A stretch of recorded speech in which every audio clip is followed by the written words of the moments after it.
ji lalama ta so in zo gidanku in sallama.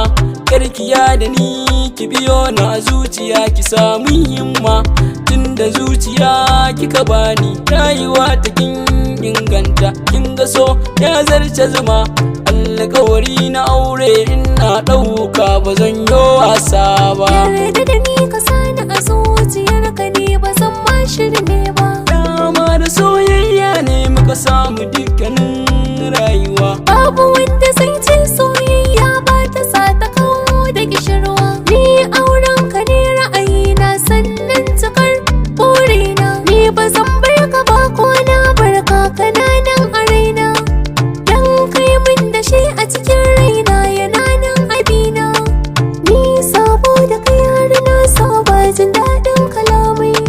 Dan ko idan bacci ya ki zuwa sai in ta maimai. Kin sa ina bin fajiri, so da ke kamar in yi mari. Zo ki roƙi dangina, ni ma in roƙi danginki. So da ni da ke kar a raba, kar a raba. Ko idan gani ba ni da shi, ga zuciya ba ganin kyashi. Dan ni gare ki zan nuna kishi. Farin cikin so ba wai zan rasa abin kuka ba. Farin cikin rayuwa kekin ka bani, baki ba lafiya jinin jiki bai tsayuwa. Na kaddara ke kadai kike sanyin zuciyata, in baki ni ba ni bane ke ce nan rayuwa.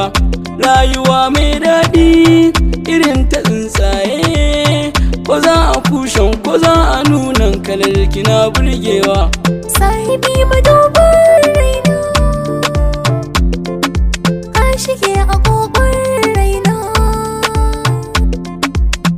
Ina faɗi ko da yaushe, Hoton ka